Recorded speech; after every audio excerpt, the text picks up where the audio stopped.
Hello! How you doing? Thanks for stopping by. I hope this week's topic is going to be of great interest to you.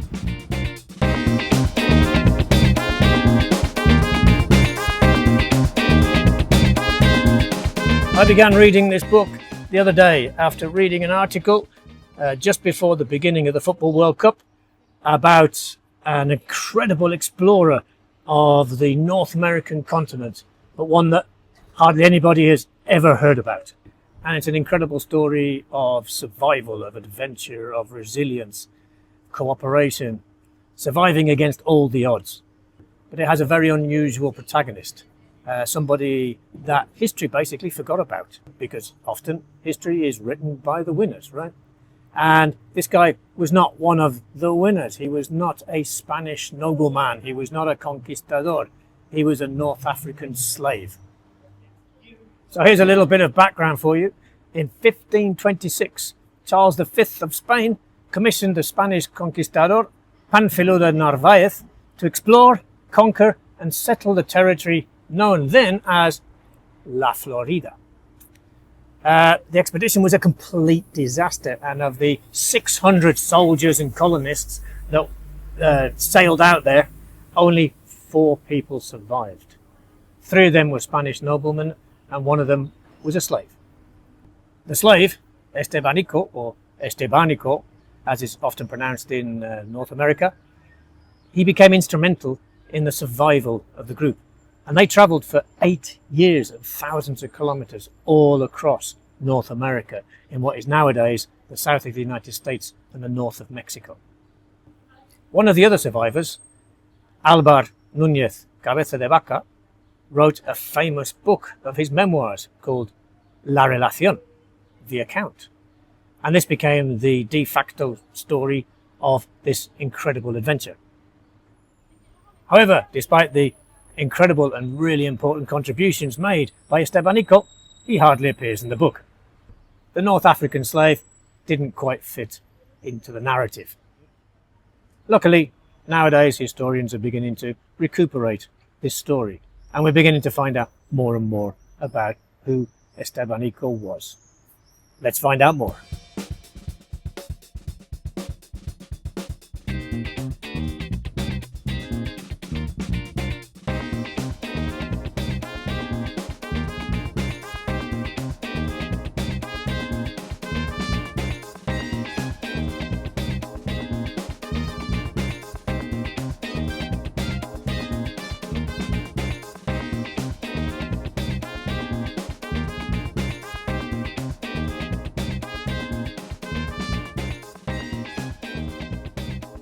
Why has history ignored Estevanico?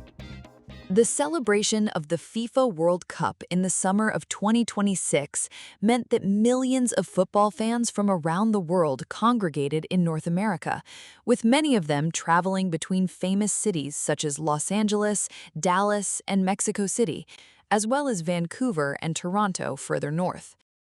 Modern transport makes these journeys relatively simple, yet nearly 500 years ago, it was unfathomably more complex and tough. Long before highways, airports, and digital maps, a small group of survivors made one of the most remarkable journeys in North American history. Among them was a man known as Estevanico, an African explorer whose story remains surprisingly unknown outside specialist circles. Estevanico was born in the early 16th century in Azemmour, in present-day Morocco. Historians are not even certain of his original name, although some believe he may have been called Mustafa Azemmouri.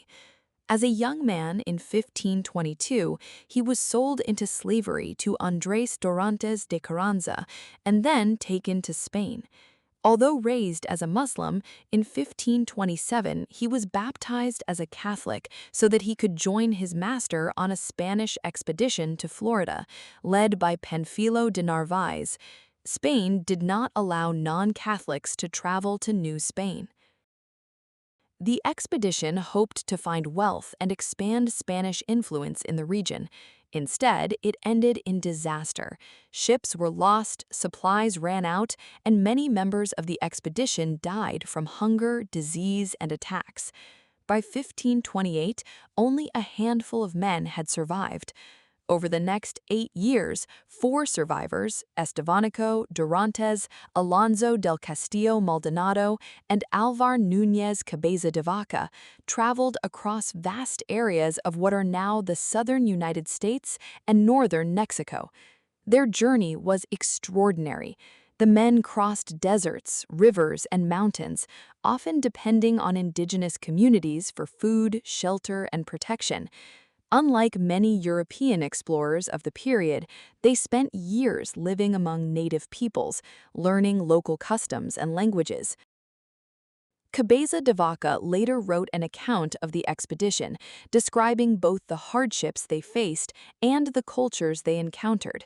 His book, La Relación, The Account, became one of the earliest European descriptions of the interior of North America. It focuses on the 3 Spanish noblemen, and Estevanico is rarely mentioned. Yet many historians believe that Estevanico played a vital role in the group's survival. In 2015, Laila Lalami wrote the fictional memoir, The Moor's Account, in an attempt to redress the balance. Over the years, Estevanico learned several indigenous languages and became the group's most effective intermediary. According to Cabeza de Vaca, he often traveled ahead of the others because he could communicate more easily with local communities. Far from being a passive member of the expedition, he acted as a guide, interpreter, and negotiator in unfamiliar territories. As they moved west, the 4 men also acquired a reputation as healers. Rather than advancing as conquerors, they often traveled as guests, welcomed by communities that provided food, shelter, and guidance for the next stage of their journey. This unusual relationship helped them survive conditions that would have otherwise been impossible. After reaching Mexico in 1536, the survivors were welcomed as heroes. However, Estevanico's adventures were not over. A few years later, he joined another expedition heading north in search of the legendary 7 cities of gold, mythical settlements believed to contain enormous riches. In 1539, Estevanico traveled far ahead of the main expedition, exploring regions that are now part of Arizona and New Mexico. He became one of the first non-indigenous people known to have traveled through these areas. Nearly 3 centuries before Lewis and Clark became symbols of American exploration, Estevanico had already crossed thousands of kilometers of North American territory. He is regarded by many as one of the continent's earliest and greatest explorers. Unfortunately, this final journey ended in tragedy. Despite there being several different versions of exactly how he met his death, most historians believe that Estevanico was killed after arriving at the Zuni settlement of Hawiku in present-day New Mexico. It seems some kind of disagreement led to his killing. Today, Estevanico is increasingly recognized as one of the most important figures in early North American history.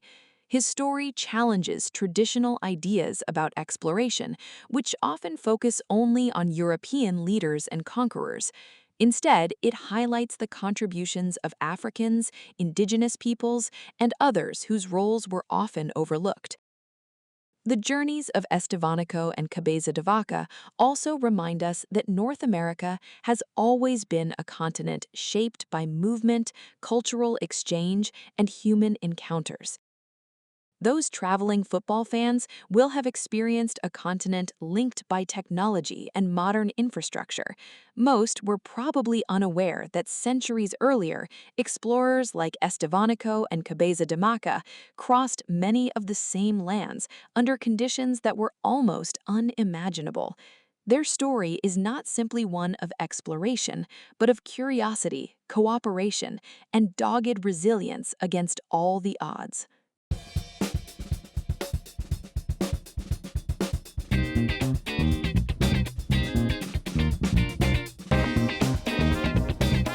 So, let's chat about those ideas. And don't forget to write down your ideas and your opinions and send them to me so that I can give you some great feedback. Number 1, describe the picture of the book. It has never been translated to Spanish. Why do you think that is so? Number 2, have you ever been to any country in North America? If so, describe your trips. If not, would you like to?